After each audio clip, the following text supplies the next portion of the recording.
Meg elfogyott, te szószatyor. Itt urat.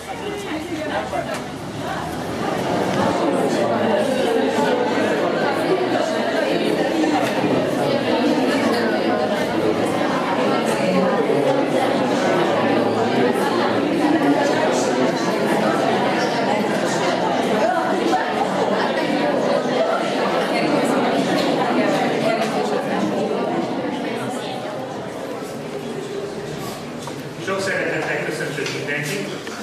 Köszönöm, hogy elfogadtátok a meghívásunkat, és részt vesztek ezen a rendhagyó sajtótájékoztatón. Azért rendhagyó, mert az életet szeretnénk bemutatni, azt az életet, amit átélünk, amit megtapasztalunk. Ezért örülünk annak, hogy itt vagytok velünk iskolákból, itt vagytok velünk az Újvárosból, itt vagytok velünk azok a partnerszervezetek, akik együttműködnek velünk. Külön köszönjük azt, hogy nem csak a meghívásunkat fogadtátok el, hanem azzal, hogy eljöttetek, azt is kifejeztétek, hogy érdekel benneteket mindaz, ami velünk történik. Annak ti is részesei vagytok, ti is alakítjátok, ti is formáljátok mindezt, és ezért nagyon hálásak vagyunk.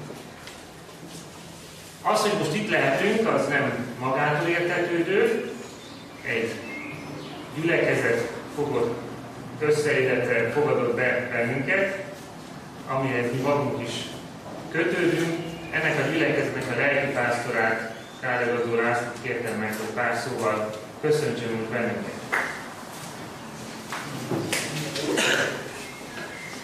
Szeretettel köszöntök mindenkit, a fiatalokat és az idősebbeket egyaránt, mindazokat, akik az Egyesületnek az értékes munkájába bekapcsolódnak, vagy egy egyszerűen csak érdeklődnek ez iránt. Néhány nappal pünkösd előtt állunk, az egyháznak az egyik legfontosabb, legnagyobb ünnepe ez. Úgy is emlékezünk erre az ünnepre, mint az egyháznak a születésnapja. Nagyon izgalmas esemény ez, ugye az első pünköstkor 3000 ember csatlakozott az elhangzott igehirdetés után az egyházhoz, megalakult az első gyülekezet. És ez a pünkösd mindig egy jó alkalom arra, hogy elgondolkozunk azon, nekem mit jelent az egyház. Nekünk mit jelent az, hogy egyház. Van egy egyházi kapcsolatunk, van egy gyülekezeti kapcsolatunk. Nagyon örülök annak, hogy ma úgy lehetek itt ebben a gyülekezetben, másfél éve vagyok itt Szolnokon, és nagy élményt jelent nekem, hogy azt látni ebben a gyülekezetben, hogy az Egyesületen keresztül az egyház ott van az emberek között. Ebben a gyülekezetben, ebben az egyházban azt jelenti, hogy Krisztushoz tartozunk, oda megyünk a fiatalok közé, hogy meghallgatjuk őket, meghallgatunk titeket, beszélgetünk veletek, oda megyünk az emberek közé. Nagyon nagy veszély az, hogyha az egyház kivonul a társadalomból, kivonul az emberek közül. Örülök ennek az egyesületnek, és szívesen veszek én is energiám szerint részt benne, mert azt élem át ebben is, hogy ott vagyunk, ott próbálunk lenni az emberek között. A pünkösd egy születésnap, egy izgalmas ünnep, egy nagy ünnep, a csodák ideje is.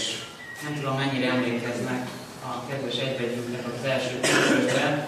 Ekkor történt meg az úgynevezett nyelvcsoda.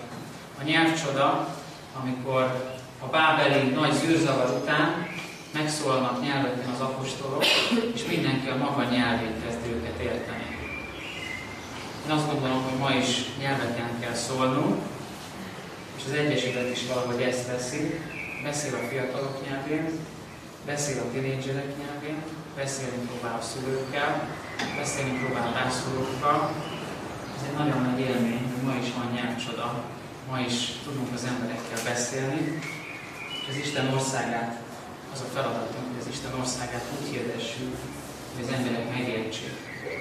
Hogy úgy kell megfogalmaznunk az örömhírt, Jézus Krisztus közelségét, az Isten országának a jelenlétét, hogy az emberek értsék, nem elvont fogalmakban, teologizálva, hanem közelhozva az emberek között. Én így kívánok az Egyesület munkatársainak továbbiakban is sok erőt és áldást, hogy képesek legyenek továbbra is közelhozni az Isten országát az emberekhez, nyelveken szólni, úgyhogy az evangélium, az örömhír, az Isten érthető legyen az emberek számára. Isten áldja meg a mai együttélőket és alkalmat.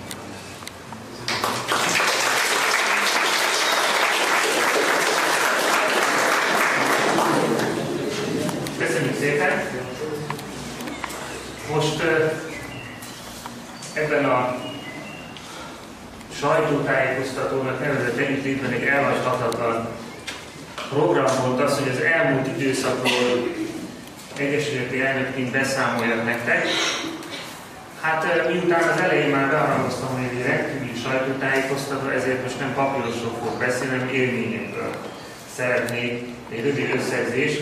Onnan indítanám, hogy amikor kerestük a helyszínt, hogy hol legyen ez a sajtótájékoztató, akkor valaki javasolta nekem, hogy legyen itt ebben a metodista közösségi hátra, mert ez mégiscsak semlegesebb helyszín, majd a diátadáskor kiderül, hogy miért honnan is ez a semleges kifejezés, mint hogyha például, mint ahogy tavaly az önkormányzati díszteremben lenne.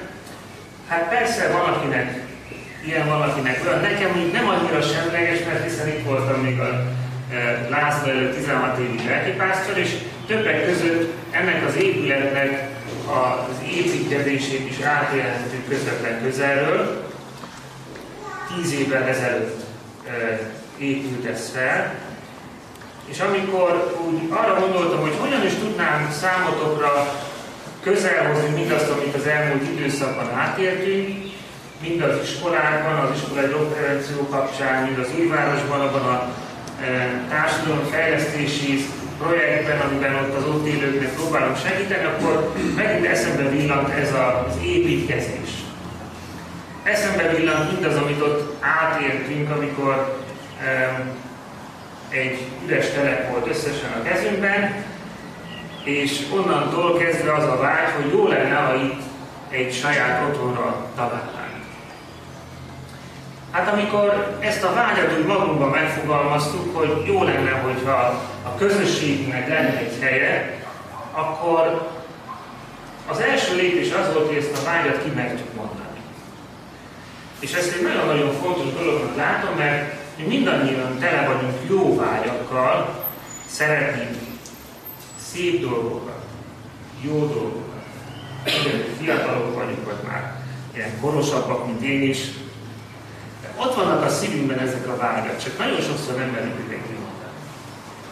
És akkor belefáradunk, lehet, hogy bele is keseredünk abba, hogy én szerettem volna valami jót, valami szépet, de nem mertem kimondani, főleg nem mertem belülni abból ezt is valami. Hát mi is akkoriban így voltunk vele, hogy nagyon nagy volt a kísértés, hogy elfontsuk magunkba ezt a vágyat, hogy hát honnan lesz nekünk több 10 millió forintunk, ahhoz, hogy egyáltalán valami létrejöjjön, persze, hogy sehonnan, erről álmodozni sem nagyon érdemes, mert ha valakinek elmondom, akkor legfeljebb legyint rám egyet, és azt mondja, hogy hülye vagy.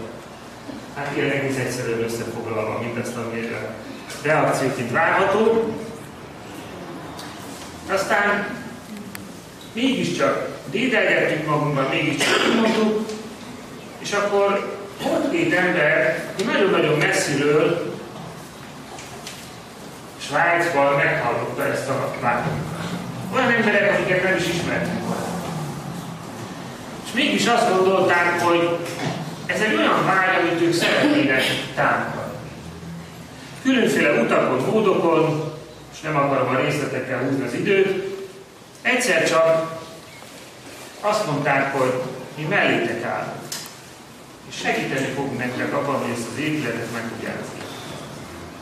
És ez a második dolog, amit szeretnék a szívetekre helyezni, amit abban a munkában, amit itt ebben a városban végzünk, újból és újból átélünk, megtapasztalunk, hogy emberek, akiket nem is ismertünk korábban, akik számunkra ilyen értem az is lehet volna, hogy idegenek voltak. Oda jönnek és azt mondják, hogy szeretném nektek segíteni. Most szeretném ezt mindannyiótoknak itt megköszönni. Hadd nem mondjak most neveket különnek, ti is ugyanúgy megcsináltatok, azzal, hogy eljöttetek ide, és majd ezeket a jeleneteket eljátszátok, beleadva apait, anyait, meg a nagy komoly felnőttek is, mindannyian, akik eljöttetek most ide, hogy ezzel is kifejezzétek, hogy támogatjátok ezt az ügyet, és mellette álltok, mert egy jó dolognak látjátok. Szeretném egyszerűen mindannyiótoknak megköszönni, hogy hozzáadjátok azt, ami bennetek van, azt az értéket, azt a szépet, azt a kedvességet, aminek kapcsán ez a világ jó.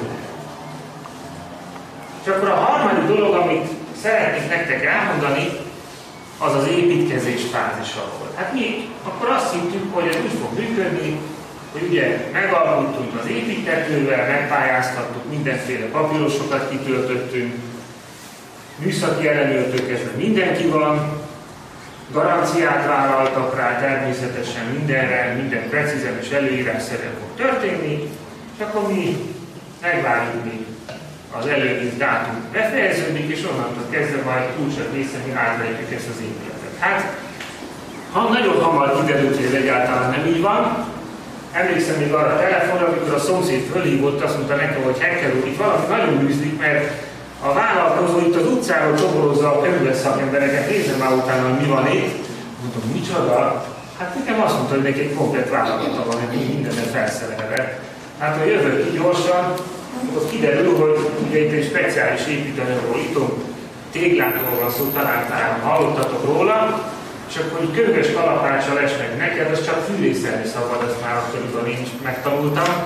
Fordíszét, minden panaszkodnak itt nekem, hogy nem tudják fölépíteni náluk. Mi? Hát abszolút. Mint aki a derültékből villámcsapásszerű módon egyszerre kezd szembenézni a nagy magyar valósággal, akkor kezdtem rájönni arra, hogy ha az ember nincs jelen abban, amit fejleszteni kell, amit talpra kell állítani, akkor minden szét fog esni.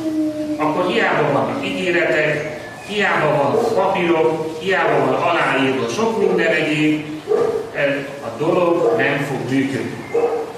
És ez mindenben így van. Az iskolában, amikor veletek együtt vagyunk, az ifjúsági klubjainkban, a szülőcsoportban, az újvárosi fejlesztési programunkban, itt is így volt.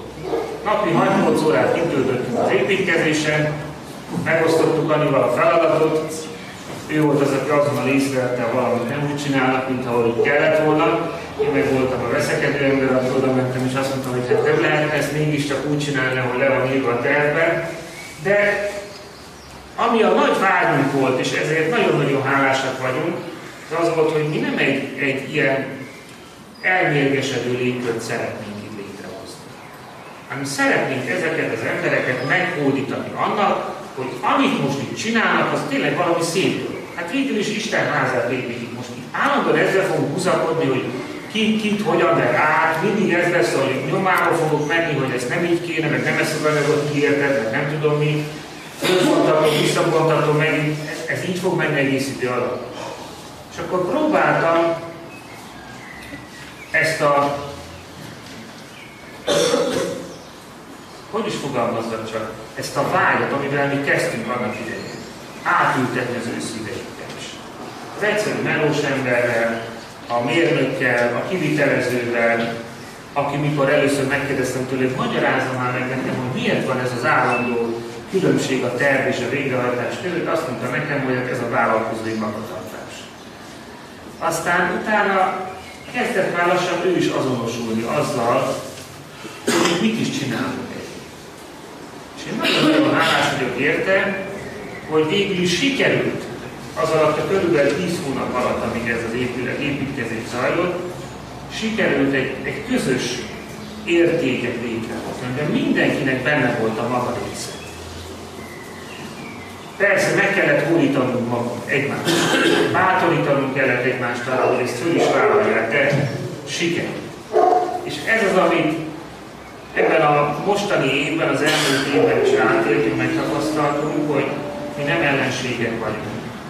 Meg nem olyan emberek, akik egymástól jól távol próbálunk mindenki a maga dolgát végezni, hanem mi egymásra utalt emberek vagyunk. Fiatalok, idősek, szakemberek, kevésbé szakemberek, mi mindannyian együtt tudunk valamit létrehozni. És ennek a kulcsa az, hogyha az, amiről, arra a szépről, arra a jóról, amiről meg vagyunk győződve, hogyha ezt úgy tudjuk átadni, hogy ez nem a saját vágyunk csupán, hanem egy közös élmény. Hát ez lett volna röviden összefoglalóan mindaz, amit átéltük az elmúlt évben. Lehet ezt persze statisztikákkal, sok mindenfélével alátámasztani. Én ezzel most nem akarlak benneteket mutatni, hiszen mindenki a saját részében ebben részt is vesz. Köszönöm, hogy ilyen módon bepillantást engedhettem nektek, kicsit a légkörébe mindannak, amit végezhetünk. Most szeretnénk egy másik fajta módon bepillantást nektek ebbe adni, mégpedig az iskolai programunk révén. Anit, akkor meg is kérem, hogy ezt mutassa be nekünk, és nektek meg előre köszönöm, hogy szuper lesz a produkció. Meg vagyok róla.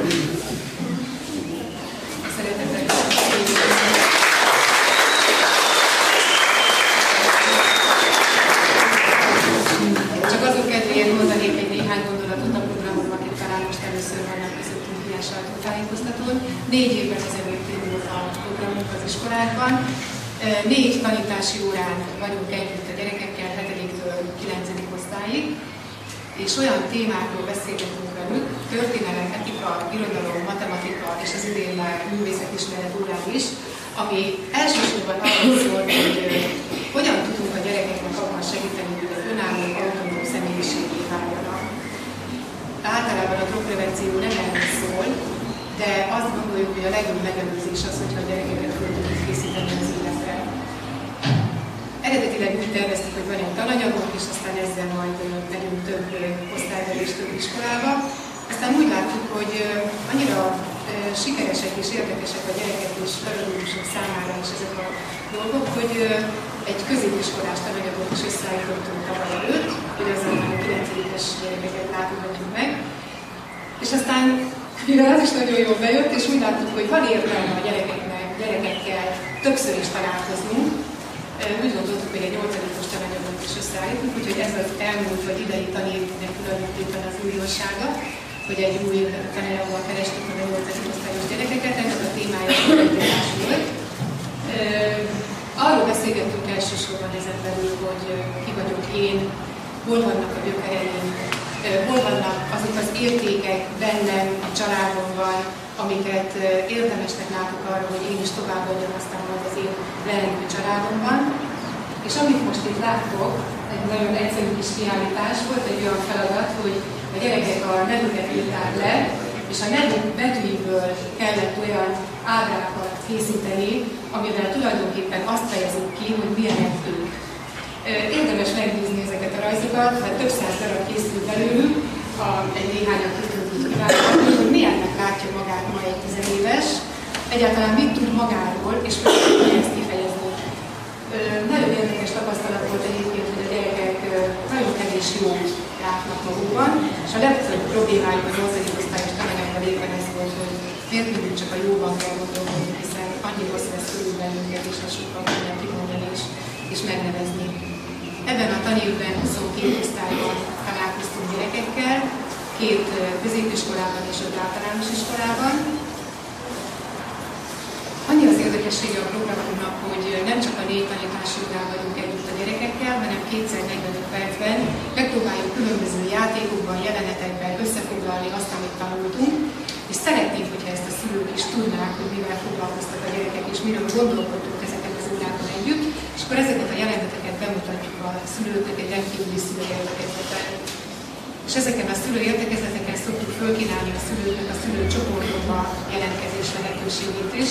Egész évben működnek ezek a csoportok, általában 6 vagy 12 foglalkozásból állnak, és az a tapasztalatunk, hogy folyamatosan igény van ezekre az együttlétekre, és gyakran megismétlődik az, hogy a 6 foglalkozás után azt mondják, hogy folytassuk, tehát tulajdonképpen most kezdünk csak szembesülni azzal, hogy mi szülők, hogyan működünk, mennyi hiányosságunk van, és kezdjük felismerni, hogy ha ők nem tudnak változni, akkor nem várhatják a gyerekeiktől sem a változást.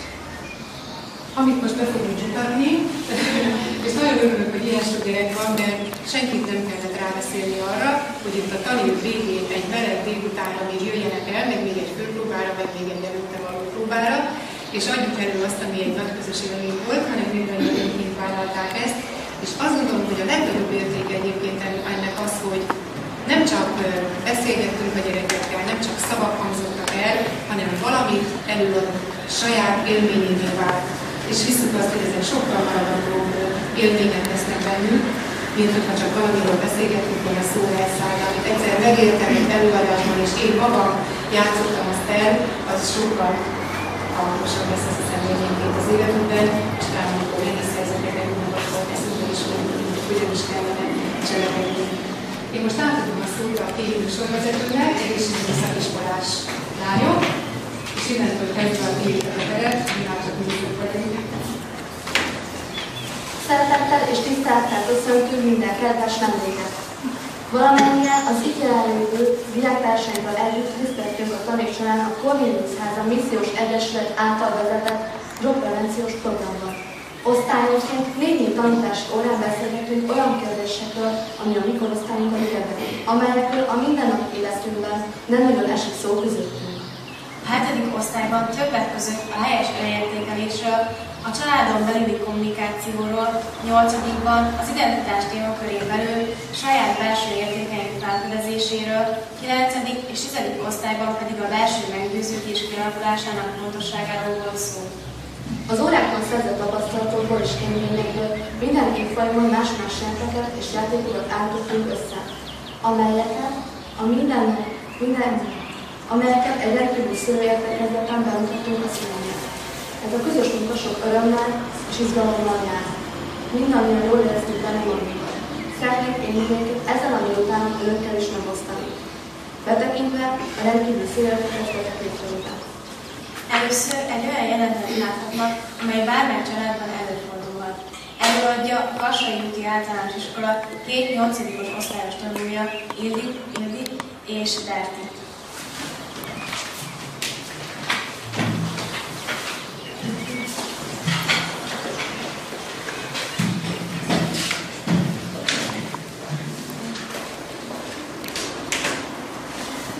Igaz, már megint mi ez a felfordulás a szobádban? Esküszöm, kilapátolok, én nem mindent, még egyszer el kell hazajönnöm. Egész nap idegesítenek bent, itthon kezdődik a következő műszak. Minden nekem kell csinálnom. Cipelem a szatyrokat, indítom a mosógépet, főzök rátok, hogy a drágalátos lányaim jól érezzék magukat. Bejövök szellőztetni, és rosszul leszek ettől a mocsoktól, ami itt van. Ott az átkozott szemetet sem viszed le, amíg nem mondok. Nekünk nem is volt gyerekszobán, mégis segítettük a takarításban. És az bánt a legjobban, hogy én jó kapcsolatot akarok veled, de te kényszerítesz a veszekedésre, ilyen butaság miatt kell kiabálnom, miközben mosolyoghatnék is. És éppen ezért a kutya kötelességet rendet rakni, mert olyan csekésig az egész, amint kár naponta vitázni. Még azt sem mondhatod, hogy egy tisztaságmáriás nő lennék. Ismerek én olyat is, na az kéne neked. Minden szőnyegrótot fésűvel igazít merőlegesre, és gyilkolni támad kedve hadcipővel jössz befelé. Én csak nyugalmat és normális rendet akarok. Tőlem nem látsz olyat, hogy ledobom a ruhát a földre, és egy hét múlva onnan öltözöm föl. Ilyen elképesztő szokásokat nem tudom, honnan veszel föl. Nem vagyok elkülni, mert a végét szoknak a hangyák miatt. Családban élsz, nem egyedül. Szeretném megérteni, mit nem viselek el, és megelőznéd azzal, hogy végre rendet csinálsz magad körül. Méghozzá azonnal. Hallottad?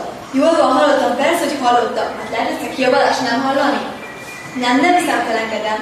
Csak nem tudod elképzelni, hogy 20 perc jöttem haza, dögfeladattam az edzésen, és még nem volt erőm neki látni. És unom már, hogy minden nap ez a mániák, ez a rendrakás, és jóformán nem is szólsz hozzám más. Csak örökké ezt hallom. És tök rossz kezem lesz ettől, mert azért van egy szobám, hogy nyugodtan tanulhassak.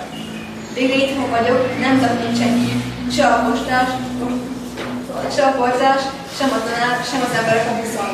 Mert ti kocsival jártok, de egy naponta 2-szer szenvedek a tömegben. És ha véletlenül leülök a buszon, akkor is úgy néznek rám, hogy inkább gyalogolnék. És éppen azon gondolkodtam, hogy jöhetnél már, mert elmondom, hogy Galli volt a suliban. Egy gyerekek kibuszanak ülni. És még azt sem tudod, hogy beneveztek egy versenyre, hogy holnap nagy dolgozat lesz. És tényleg kisebb gondom is nagyobb volt ma a személynél, ami persze nem szép tőlem. És kijött 3 pattanásom, 2 az orromon, és ilyen is nincs kedvem. Viszont írtam új versenyeket az éjjel, amik a világ fontos dolgairól szólnak. Mert vannak fontos dolgok is, amik érdekelnek, és szerintem a rendrakásom nem a rendrakásom múlik, és rád érem. Amikor rendet rakok, akkor sohasem dicsérsz meg. Múltkor is jöttek a rokonok, direkt kitakarítottam, hogy ne kelljen szégyenkezned miattam, és senki sem köszönte meg. Mert ha megcsinálom, az természetes, csak abból van baj, hogy nem érek rá. De különben megcsinálok mindent, csak ezzel nem is van neked rendeztem ki. Szóval előbb-utóbb rendet rakok, csak addig is hagyj egy kicsit végén.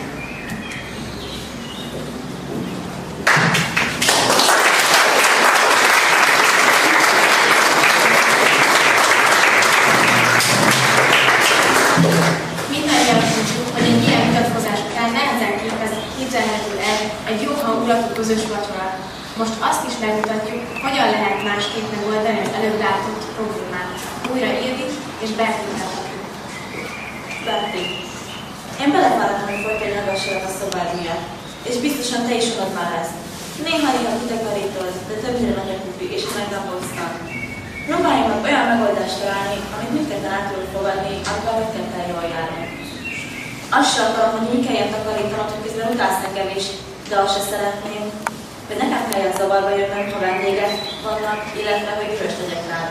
Hogy tudnánk ezt a problémát egyszer és mindenkorra megoldani? Megpróbáljuk? Megpróbáljuk, de úgyis csak ott ütünk, hogy rendet kell tartani. Nem. Az én javaslatom az, hogy olyan megoldást találjunk, ami határozottan elfogadható mindkettőnknek, nem csak nekem. Nekem van egy ötletem. Te utálsz főzni, de szeretsz takarítani. Én pedig utálok takarítani, de szeretek főzni.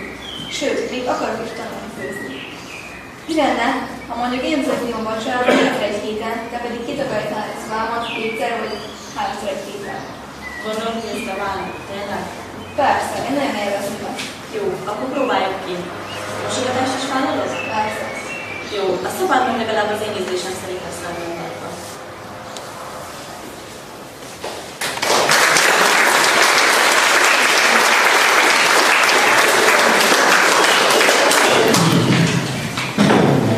Tudjuk, hogy születéknek mindig csak is jót akarunk. Ám nem mindig sikerül a nekik a bátorító elismerőszoroknak találni. A most következő jelentát tudott tartottunk elindítani. A hatást nem hallották. Sokan magukra ismertek és gyorsan jelentkeztek a szülőcsoportban. Hogy segítsenek nekik abban, hogy lehet hatékonyan és kommunikálni a családban. Pancsináról történetét a Szandaszörös iskola 7. osztályban mutatták be.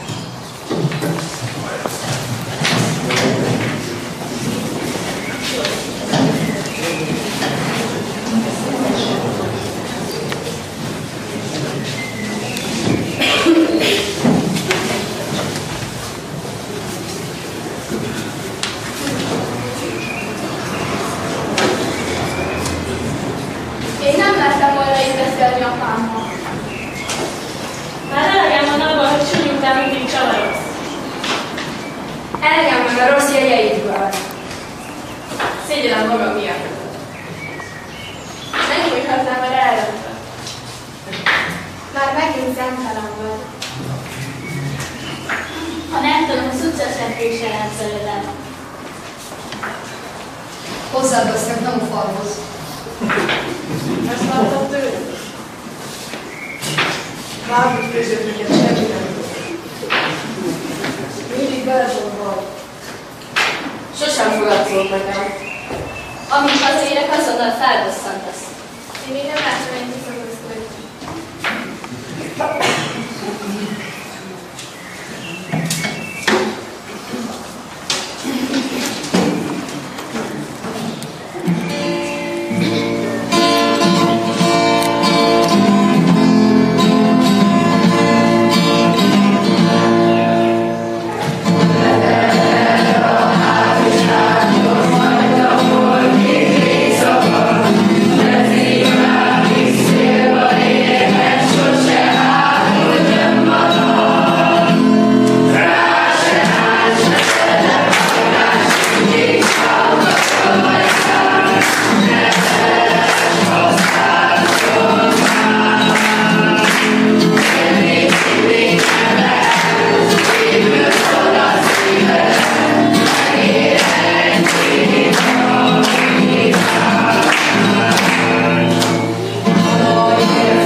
Ó, ez igazán egyszerű, gyere meg!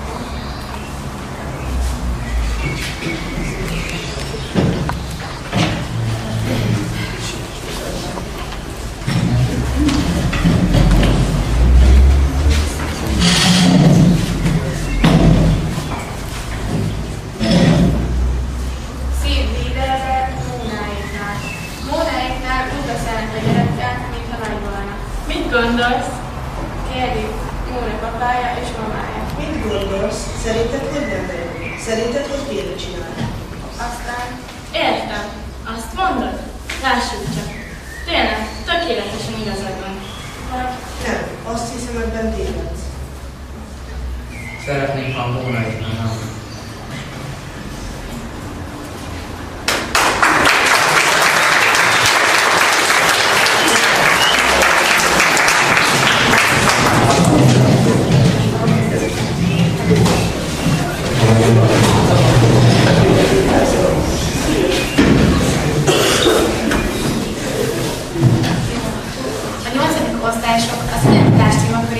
Arra gondolkodtak, hová szeretnének tartozni, kinek fontosabb, milyen értékeket hordoznak magukban. Érdekes tapasztalatuk volt, hogy milyen nehéz jó tulajdonságokat, belső értékeket felfedezni magukban. A következő jelenet bemutatja, milyennek látjuk kamaszként magunkat. Azért reméljük, hogy még így is szerethetőek vagyunk. Janikovszki Éva a tükör előtt. Előadja az egészségügyi szakiskola, a KERU és a Szandaszörösi Általános Iskola tanulói.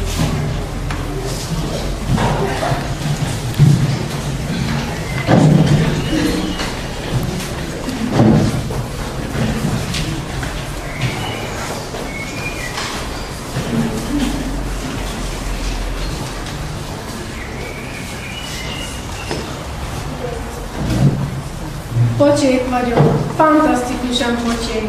Hiába próbálom bámulni magam a tükörben, ez napról napra csak rosszabb lesz. A legfantasztikusabb az, hogy észre vettem, mikor lettem ilyen pocsék. Már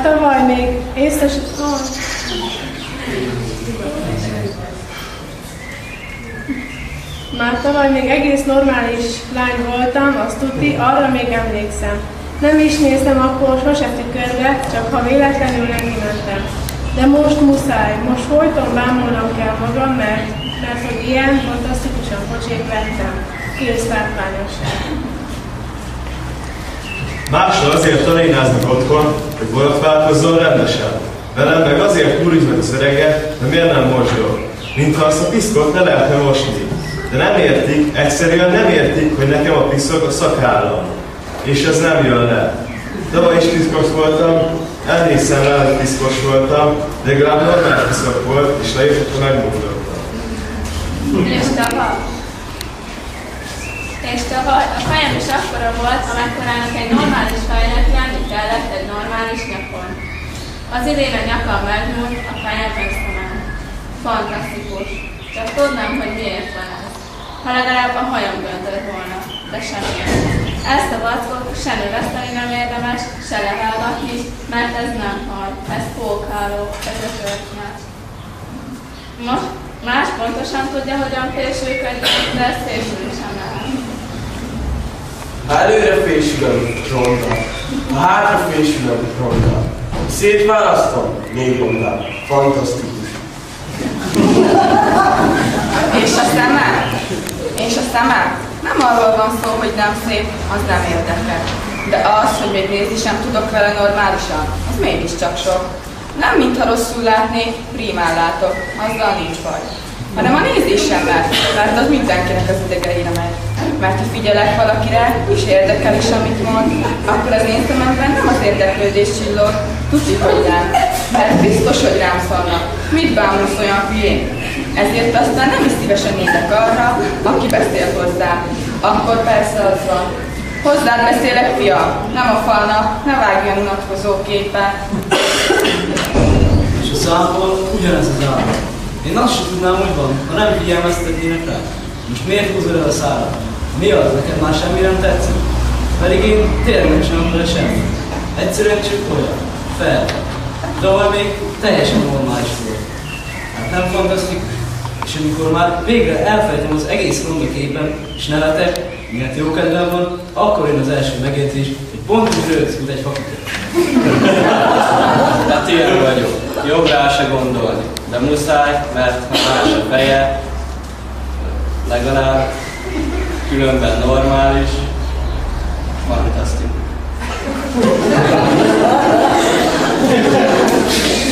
De én sovány vagyok, belőlem soha nem lesz izomból.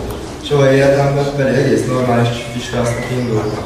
Tavaly még volt rajtam izom, a karomon, a lábamon, volt vállam meg minden.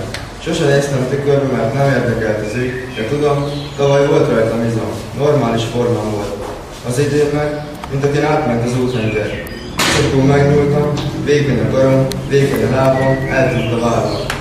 Hiába veszek fel két kulcsit, hogy mutassak valamit, mint a válfálóknak. A más ilyen piszakul, sovány, legalább tud lezseren mozogni. Lezseren, mint a direkt volna ilyen sovány. De én hiába himbálom magam, hiába járok zsebre dugott kézzel, görnyed háttal, hiába dubálom a lábam, hiába csaszolok, nincs benne semmi elegancia. Próbálhatok én akármit, rajtam már semmi sem segít.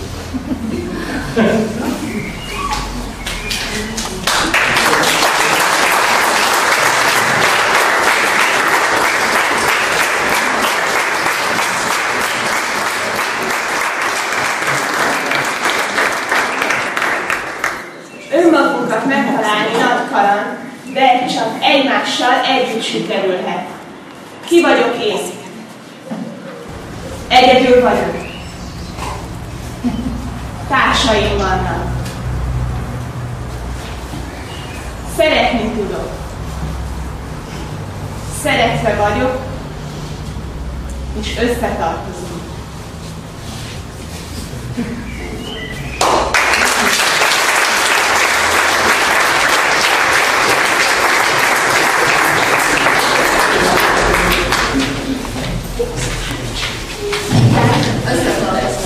De sokszor még is megmutathatjuk egymást. Van-e valaki, aki ilyenkor szeretettel vennénk fel, és segít az eredményben? Az utolsó nyelvben ennek lehetőséget mutatjuk be. Eladja a került idejét osztályos tanulót.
Tisztelt Hölgyeim és Uraim! Drága Anikó néni és Robi bácsi, drága Anni néni!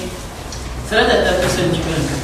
A Szolnoki Szolgáltatási Szakközép és Szakiskola Kereskedelmi és Vendéglátóipari Tagintézményének, a Kelónak a 9. osztály ős tanulói vagyunk. Horváth Dániel, Rácz Marietta. Szeretnénk megköszönni, hogy az eltelt évben a Cornélius házban Anikó néni és Anni néni jóvoltában milyen sok eseményen, rendezvényen vehettünk részt, és mennyi élménnyel lettünk gazdagodva. Az osztályunk a középiskola megkezdése után 2010. szeptemberében jutott a Cornélius házba osztályfőnökünk Csajbokné Dorogi Ivan tanárnő segítségével. Az első alkalommal is, mint azóta mindig, sok-sok szeretettel, jó szóval, finom süteménnyel, szendvicssel és illatos teával fogadtak bennünket. A hétfő és csütörtök délutánok biztos pontot jelentettek életünkben. A foglalkozásokon sok-sok fontos dolgot tanulunk. A szituációs játékok tanulsága segített saját gondjaink megoldásában is. Ám ha valamivel nem tudtunk megbírkozni, bár bátran fordulhattunk hozzájuk.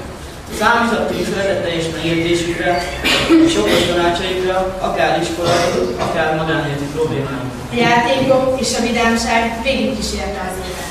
Csocsózhattunk, társasozhattunk, pingpongozhattunk. A kézműves foglalkozásokon olyan szép ajándékokat készítettünk, hogy a karácsonyfa alatt is megállták a helyiket. Tetszettek a közösen megnézett filmek és az azt követő tanulságos beszélgetések.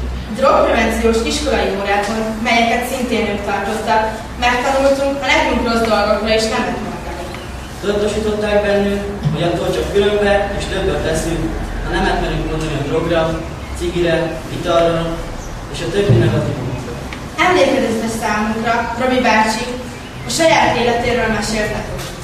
Ez segített abban, hogy megértsük a mások iránti tolerancia fontosságát. A 9. osztály nevében szeretnénk megköszönni az egész éves munkájukat, a sok törődést, jóságot, szeretetet, jó szót, a finomságokat, a lehetőségét annak, hogy itt lehetünk. Köszönjük!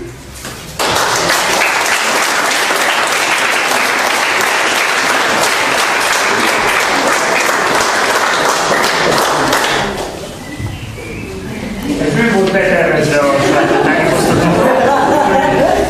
De minden esetben nagyon szép.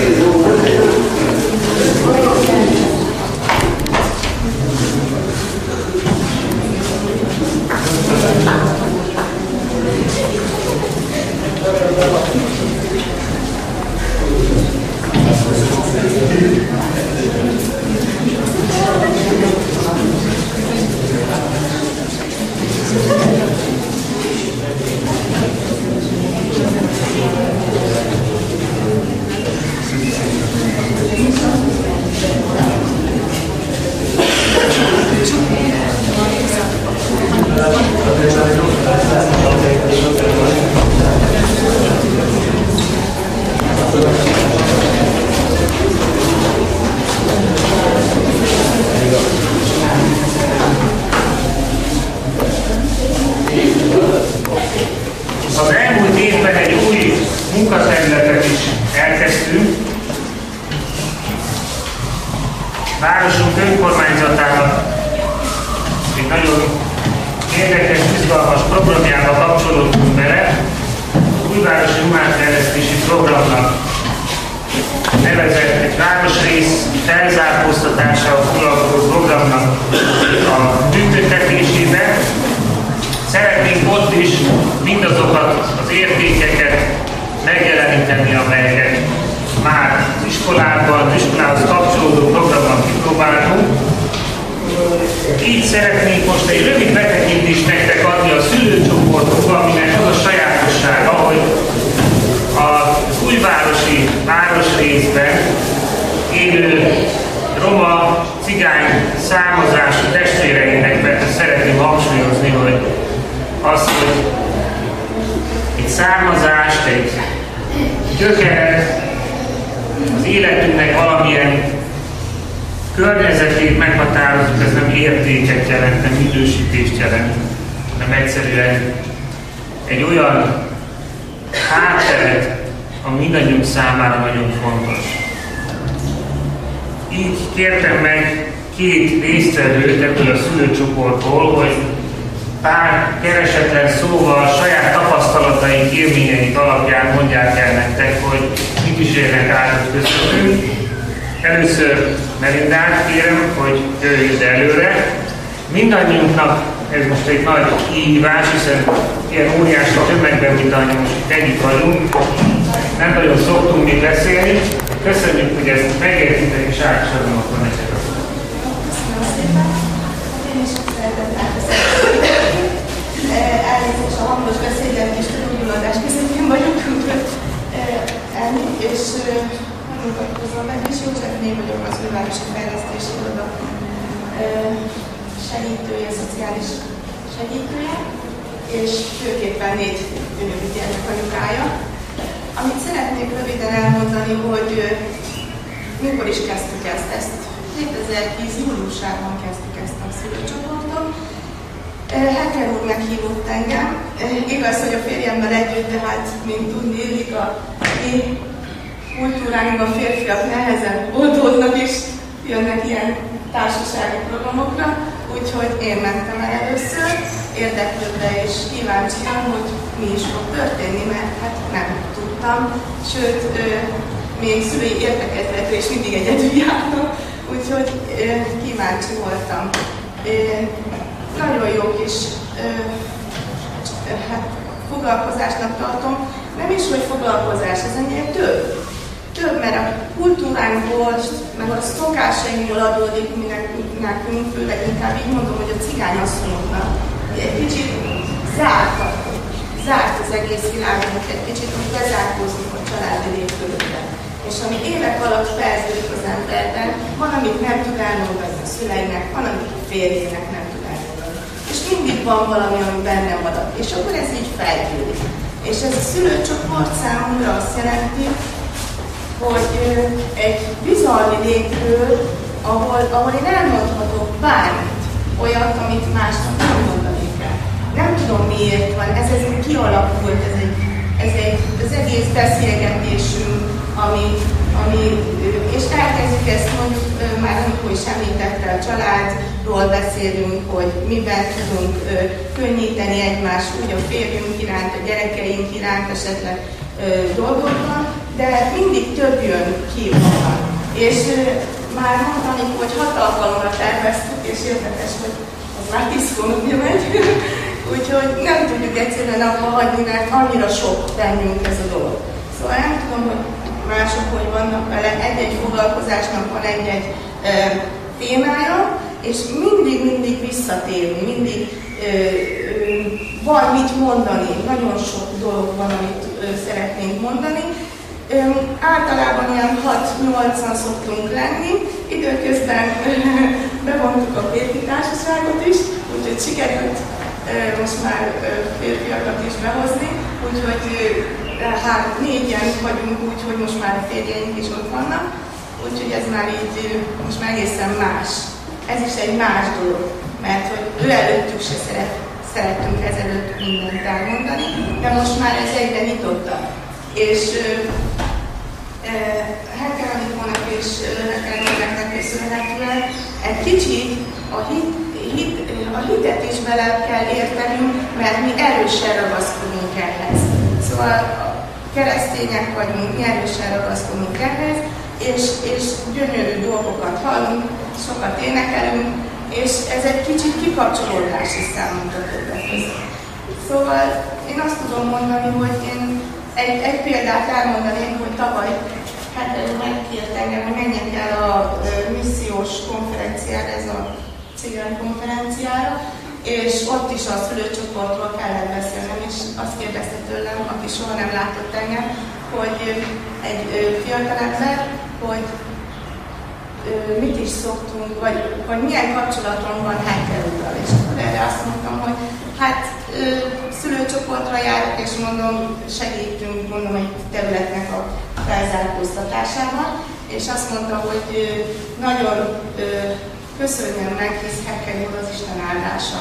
És én ezt így gondolom, és Hecker Anikóról is, és ezt én így gondolom, mert esélynek látom őket, hogy egy kicsit, ha kicsi közegben is, de esélynek látom azt, hogy mit mit hatunk a világ felé, általuk, mert ez így van, ez az igazság. Mert egy kicsit többet tudunk általuk, egy kicsit más szemmel nézzük általuk a dolgokat, és szerintem ez fontos, hogy egyre többen vegyék ezt így, hogy nyissanak emberek közé, hogy ez a zártság, ez tűnjön el egy kicsit, hogy a kultúrában egy kicsit, meg az egész életviteli szokásainkba vigyünk bele egy kicsit ebből a szépségből is, ebből a dologból is. Hát én így látom ezt a dolgot, úgyhogy ennyit szerettem volna mondani, és köszönöm szépen, Káker Anikónak is neked.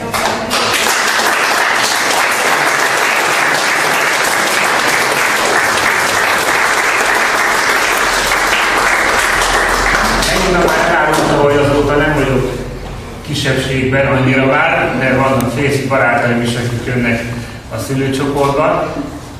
Nekünk férfiaknak még nehezebb megszólalni. Tehát ezt mindannyian tudjuk, hogy nekünk nem a nyelv a erősségünk, de azért éppen egyébként maradja teljesen egyedül, János barátom vállalta, hogy kijön ide mellé, és ő is pár szóval elmondaná, hogy a számára mit jelent ez a szülőcsoport. Úgy állapodtunk meg, hogy úgy fogunk itt beszélgetni, mint a ti nem is lennétek. Tehát én most egyszerűen fel fogok tenni két kérdést Jánosnak. Először azt kérdezném meg tőled, hogy hogyan is kerültél közénk a szülőcsoportba, hogyan is ismerkedtünk meg egymással? Az úgy kezdődött, hogy én bementem a Gulbános iskolába, hogy azokat kellett volna megborítani, és akkor ismerkedtünk meg vele. És mondtam nekünk, hogy nem akarunk részt venni a szülőcsoportba, nagyon szeretettel megfogadtunk, Dimásba, és elmondtunk a feleségemnek. Azóta ott vagytok közöttünk, így van, mind a ketten. Ez mindannyiunknak egy nagy öröm, és hogyha még arról egy pár szóval tudnánk beszélni, hogy mit jelentett nektek ez a szülőcsoport, hogy mit jelent, milyen változást hozott a korábbiakhoz képest, ahogyan korábban éltetek? Sok változástól, hogy biztos, mert megválasztottak utcaműzalminak is, ide a lakosság is, meg a feleségem is felszabadultabb lett, másabb lett, más jobb lett. Köszönöm szépen.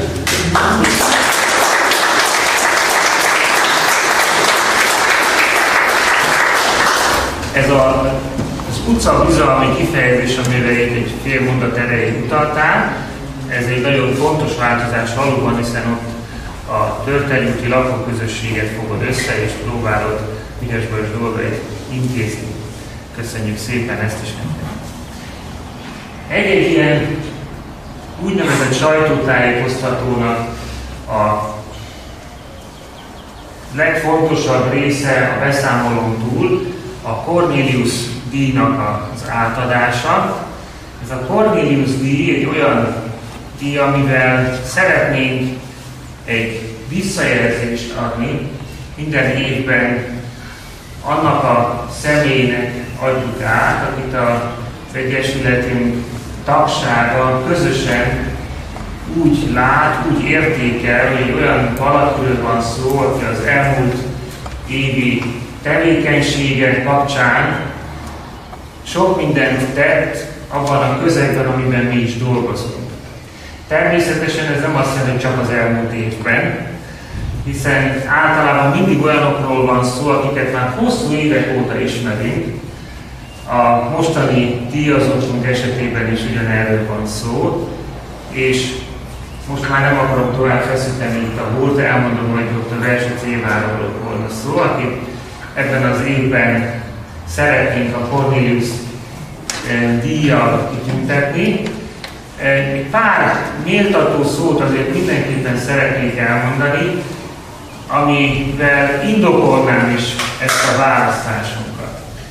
És ha már az elején a bevezetőben utaltam erre az építkezésre, akkor a logikai összefüggés kapcsán megint csak ide szeretnénk visszanyúlni, hogy a díjunknak a megalapozását egy példával szemléltessem. Amikor annak idején nekiálltunk, hogy ezt a házat valahogy megálmodjuk, akkor volt egy olyan gondolatom, és ez nagyon sokáig foglalkoztatott éjszaka és nappal is, hogy hogyan lehet ezt a házat úgy megformázni, hogy ennek már a struktúrájában is legyen egy küldetése, legyen egy mondani valója, hogyha valaki bejön, akkor egyszerűen otthon érezze magát benne. Vagy találjon egy olyan utalást, ami az életre, az élet szépségére, értékeire utal, akkor is a vallásos, akkor is a nem az, mindenképpen egy ilyen jellegű bátorítást kapjon. És akkor villant egyszer belém egy ilyen gondolkodás végeredményeképpen ez a szó, hogy nyilvessző. Hát aztán, ahogy ezt magammal forgattam tovább, akkor fogalmazódott meg bennem az, hogy igen, jó lenne, hogyha ennek a közösségi térnek az alapja egy nyilvessző forma lehetne, ami arra utal, hogy az ember nem a bizonytalanságból megy valahová, a bizonytalanságba, a sötét nihilbe, hanem valahonnan indul és valahová ér el, van célja, van küldetés az életének, a nyilvesszőt általában kilőni szokás valahová, ahová el akar érni, az, aki azt a nyilvesszőt elküldi ebbe a világba, úgy, ahogy a Teremtő Isten is elküldi a mi életünket. És azt gondoltam, hogy én ezt most elmondom egyszerűen a mérnöknek, és azt mondom, hogy tervezd meg, légy szíves, egy nyilvessző formájú közösségi terv. Hát amikor elmondtam neki, majd leesett a székre, azt mondom, micsoda, ilyet még az életben nem hallottam, hogy lehet egy közösségi terv nyilvessző formájú. Elképzelhetetlen. De aztán foglalkozott a gondolattal, úgy, ahogy én is ilyen nappal gondolkoztam rajta, ő is gondolkozott rajta, mármint az volt, hogy hogyan lehet ebből tényleg egy nyilvessző alapú teret csinálni, mennyi az, ami tényleg belefér, mennyi az, ami nem fér bele. Aztán sokat beszélgettünk róla, mondta, hogy hát nézd, statikai szempontból nézem, akkor ennek tulajdonképpen csak a fele valósítható meg. Ha nézitek, akkor látjátok, hogy kívül is lehet látni, nyilvesszőnek a csúcsából az egyik részt lehetett megcsinálni, ez tulajdonképpen a nyilvesszőnek a csúcsa, itt ez a pódium. A másik oldalt már nem lehetett megcsinálni, mert akkor az épület elég ingatag lábakon állt volna, de végül is egy észszerű kompromisszum született az álmok és a lehetőségek között. Már versenyszéva kapcsán nekem mindig ez az élményem van, mert amikor már hosszú munkakapcsolatra visszatekintve én elmondom az álmaimat, az elképzeléseimet neki, akkor ő az, aki segít nekem visszajönni a valóság talajára, ő az, aki segít nekem abban, hogy ez valóban megvalósulhasson, azon a módon, ahogyan, abban a közegben, abban a kontextusban, ahogyan éppen akkor egy lépéssel előrélépve ez valóban lehetővé válik. És ez egy nagyon-nagyon fontos dolog. És én ezt a szolgálatát szeretném megköszönni neki. Nagyon sokfajta módon tapasztalhattuk ezt meg, hiszen az iskolai munka kapcsán is, amikor ezt a programot összeállítottuk, kezdet-kezdetétől ott volt közöttünk, ennek a közös gondolkodásnak résztvevője volt, mediátora volt, aztán amikor az önkormányzattal karöltve ezt a újvárosi fejlesztési projektet kezdtük el, szintén így volt az, akivel ezt együtt végig gondolhattuk, és azóta is gondolkodunk, döbbenünk rajta sokat. Köszönöm, hogy a gondolataidat hozzáadod, köszönöm, hogy fölvállalod azt a sok-sok nehézséget, amit az én álmaimnak a lefordítása jelent, és köszönöm, hogy ebben a helyzetben mi mindannyian azt értjük át, hogy közösen együtt előre halad a szekér. És akkor most szeretném megkérni az előző évi díjazottunkat is, hogy együtt átadnánk egyrészt először az emlékplakettet, utána a hozzávalót, és énnek pedig átadjuk a szót utána, hogy legyen lehetősége reagálni.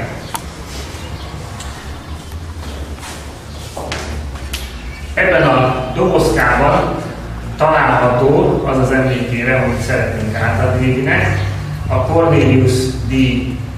És a Corneliusnak a logója egy olyan ház, Cornelius Biztos Egyesület háza, ahol egy mosolygó napsugár, vagy mosolygó napocska látható, és egy nyitott ajtó nélküli ház, egy családnak közepében. Ez az, amit mi mindannyian közös államként viszünk magunkkal. Jó reggelt!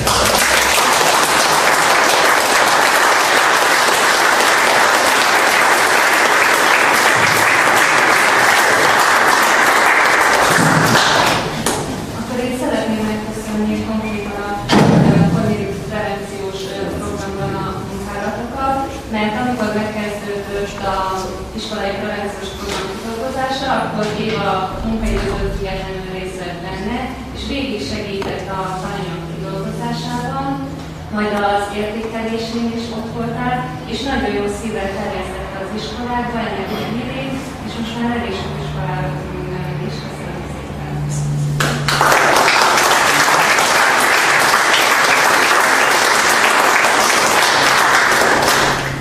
Nagyon szépen köszönöm mindenkinek, aki úgy gondolta, hogy érdemes vagyok arra, hogy egy ilyen díjat megkaphassak. Arról először a házépítésről, a közösségi tér építéséről beszélt. Amikor én a mai napra készültem, akkor nekem az az idézet jutott eszembe, ami nagyon sok éve a munkámat kíséri végig, és ez a kőtörőkről szól. Engedjétek meg, hogy én ezt megosztassam majd. Amikor úgy érzem, hogy semmi sem sikerül, a kőtörők munkájára gondolok, akik 100-szor is rájutnak a nagy kődarabra, és azon még csak egy lepedés sem látszik. A 101. kalapácsütésnél azonban a kő ketté válik, és én tudom, hogy nem az utolsó csapástól, hanem attól a 100-tól, amit előttem értek rá. Én a munkámat így végzem, tudom azt, hogy nagyon sok olyan tevékenység van, aminek közvetlen eredménye azon a napon nincsen, de a 101. kalapácsütés az mindig el szokott érkezni, és ha én egyetlen egy kalapácsütéssel hozzájárulhattam ahhoz, hogy az Egyesület azt a programot csinálhatta, viheti tovább, amelyről majd látunk egy kis ízelőtőt, akkor én annak megörülök. Köszönöm szépen!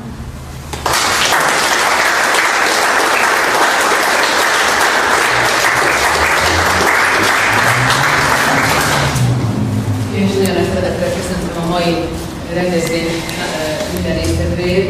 Azt gondolom, hogy maga az a tevékenység, aminek itt egy keresztmetszetét láthatunk, a mindennapokat elkíséri. Én szívből gratulálok mindenkinek, akinek egy pici része volt ebben, és azt gondolom, hogy ez a nap egy állomás, de a többi 364-ben vannak azok a cselekvések, akik mindenkinek segítik az életének a javítását.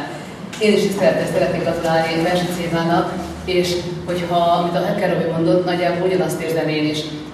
Soha nem beszéltem még erről nyilvánosság előtt. Amikor én 2000-ben elkezdtem ezen a munkahelyen dolgozni, akkor Éva volt az egyik azoknak, akik valóban lefordították azt az intézményvezetés éléről jött gondolkodásmódot arra a rendszernek a nyelvére, ami egy polgármesteri hivatal nyelve, és ezt tette valóban emberséggel, óriási szakmaisággal, minden nap nagyon nagy alázattal, mindezt úgy, hogy az, ami az én szakmám, nem az én szakmám, az ő szakmája, és ezt mindent megtalálta, de én azt gondolom, hogy, és azt is figyelem meg, hogy hál' Istennek egyre gyakrabban üti a 101-et, mert nagyon sok százat ütött arra a kőre, amiből, és nekem egy más kérdés jutott eszembe, hogy soha nem követ követ, hanem mindig katedrális képét, és én ezt nagyon szeretettel köszönöm neki, és gratulálok.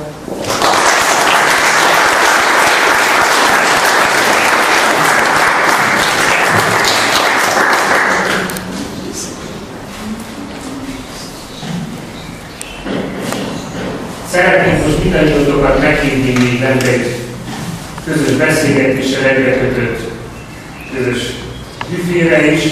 Használjátok ezt a lehetőséget. Úgy gondolom, hogy egy ilyen találkozásnak ez a legértékesebb része, amikor kötetlenül beszélgetni, ismerkedni, barátkozni tudunk egymással. Nagyon köszönöm, hogy itt voltatok, és így egy emelettel lejjebb kérem, hogy folytassuk együtt most már kötetlenül.